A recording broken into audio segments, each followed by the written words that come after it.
In my Diels-Alder video, I said that you cannot make four-membered rings by a concerted reaction. That's not quite true, so let me amend that. I can't make a four-membered ring by a thermal concerted reaction, just by heating it, like I can with the Diels-Alder reaction.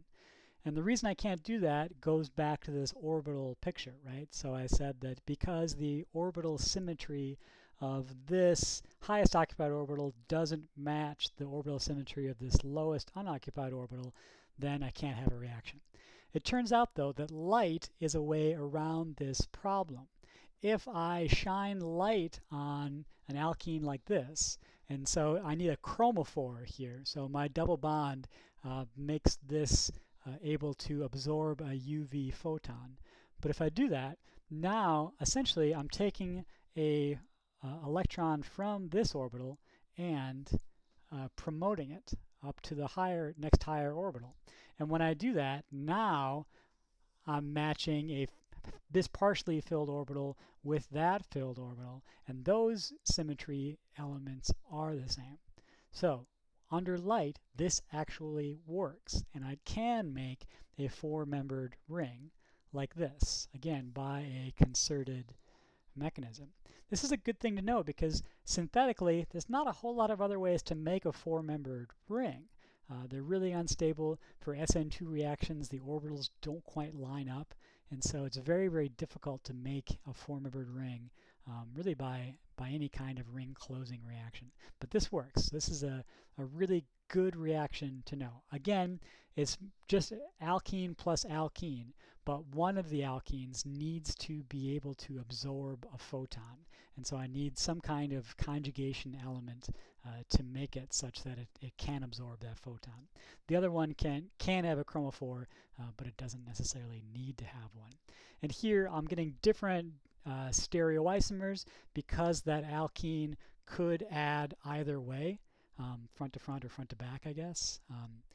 But I've noticed that if I'm cis here, I'm cis over here as well. Because if this is a concerted reaction, then I'm not going to have time to do any kind of cis or trans scrambling. When you think of light causing a reaction, you might think about UV light being dangerous to the body. And it turns out that that is in large part due to this kind of 2+2 photocycloaddition. So on the left, you see thymine, or two thymine base pairs that are next to each other linked by a phosphate linker, right? So this would be part of a DNA chain. So thymine has that CC pi bond that's conjugated to a ketone, right? So this is a conjugated system. This is a chromophore. And if I have two thymines that are stacked on top of another, I can do a 2+2 photocycloaddition there. And the product of that is a new four-membered ring. Again, new covalent carbon-carbon bonds. And now notice that this is not really a reversible reaction the way that Diels-Alder reactions are, because now there's no pi bond in the product to absorb a photon. Right? I needed a pi bond to absorb a photon to get from left to right. Now there's no mechanism for me to do that going right to left.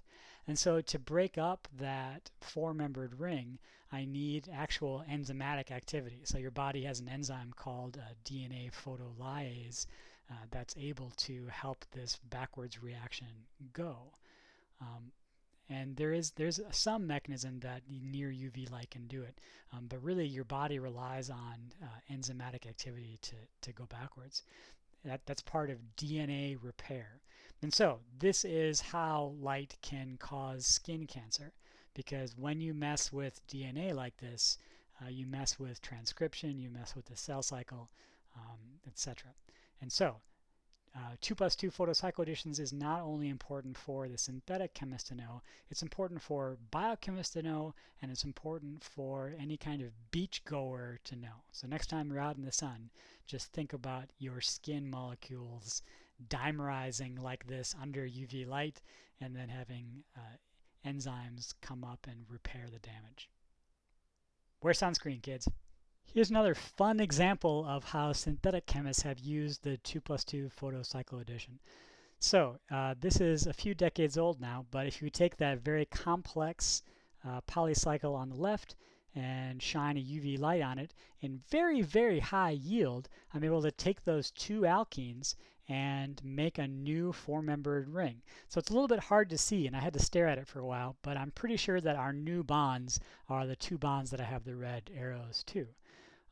Once I have that compound, it's about a dozen steps or so, and that is how we make cubane. Cubane is exactly what it sounds like, a cube of carbons, and there's a hydrogen at each vertex. So why do we need cubane? It's just cool, all right? It's a cube and it's cool.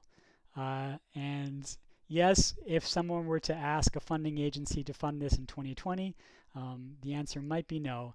This is one of those mountains that you only need to climb a few times maybe. But this does help us try to find the limits of where we're at with synthetic chemistry, and helps us develop new methods and new models for reactivity and synthesis. And plus it's cool, all right? It's a cube. It's a cube of carbons. So this is 2+2 photocycloaddition.